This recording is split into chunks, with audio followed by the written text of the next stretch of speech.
สวัสดีค่ะทุกคน สวัสดีค่ะสาวน้อยพามาดูเด้อสวัสดีแล้วก็สบายดีตะเวนตกดินคำแรงลงอาสะดงอยู่ที่หนองหานทุกคนเบิงทุกคนช่วยสาวน้อยเบิงเนี่ยเมฆเนาะมันกำลังก่อตัวมันจะเป็นฝนทำไมสวยงามแบบนี้โอ้โหสร้างหน้าอัศจรรย์เหลือเกินมันจะคึมจักหน่อย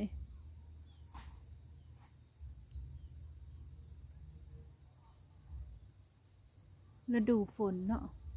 เพราะมันเข้าฤดูฝนแล้วแหละสาวน้อยว่านะไม่ได้เบิ่งพยากรณ์อากาศปานใดแต่ว่ามันก็เลย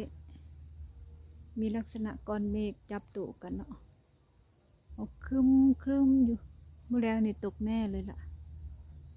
สวยงามมากเลยทุกคนอัศจรรย์ยิ่งนักธรรมชาติแล้วก็บรรยากาศเนาะสวยงามแท้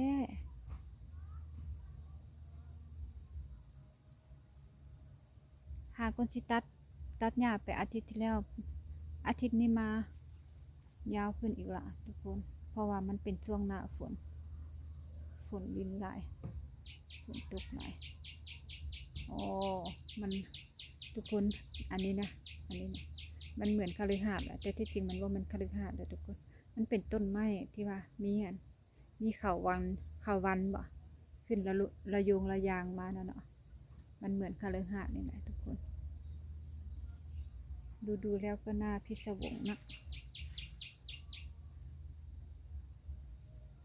เดี๋ยวพาไปเบิ่งอีกมุมหนึ่งเนาะอันนี้เฮาเบิ่งทิศตะวันตกไปนำกันจุเดี๋ยวเฝ้าให้กันเด้อไอปะทูจะเฝ้าให้กันเด้อพี่ปะทูไอบ่แม่นไอได้ไอปะทูไอ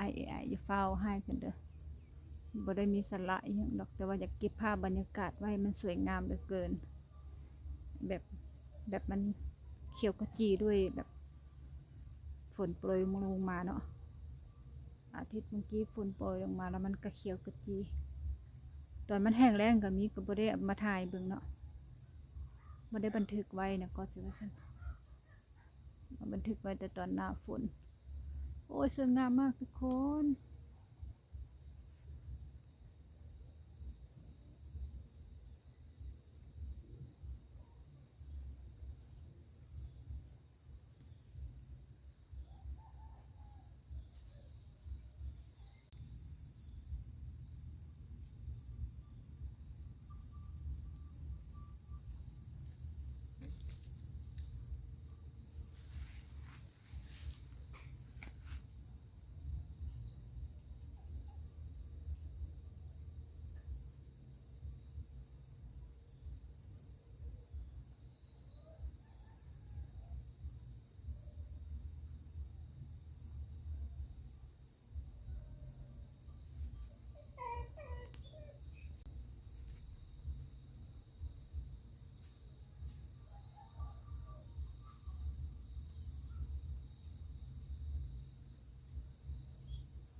เป็นแบบสวยงามมากๆเลยทุกคนจะน้อยถ่ายแบบให้มันแบบได้อรรถรสน้อยหนึ่งเพราะมันสวยงามมากเลยบันทึกความทรงจำกับบรรยากาศช่วงฤดูฝน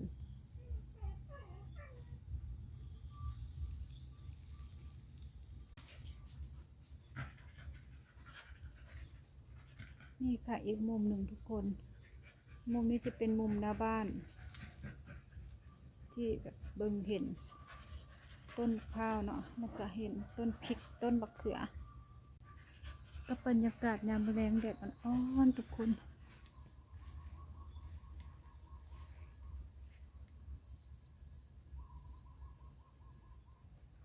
ส่วนพักของเราของคุณยายแต่งดอกบัวเป็นของสะน้อยกับบรรยากาศยามแรง บ่ได้เบิ่งบักโมเนาะว่ามันหน่วยใหญ่หรือบ่คลิปนี้สำนี้เด้อทุกคนคลิปหน้าเจอกันใหม่ขอบคุณทุกกำลังใจที่แวะเวียนเข้ามาหาสาวน้อยเด้อขอบคุณมากๆขอบคุณมากมายฝากเพื่อนๆช่วยกดไลค์กด Subscribe กดหัวจิงไข่ให้สาวน้อยเด้อเพื่อเป็นแรงผลักดันในการทำคลิปต่อไปขอบคุณมากๆขอบคุณมากมาย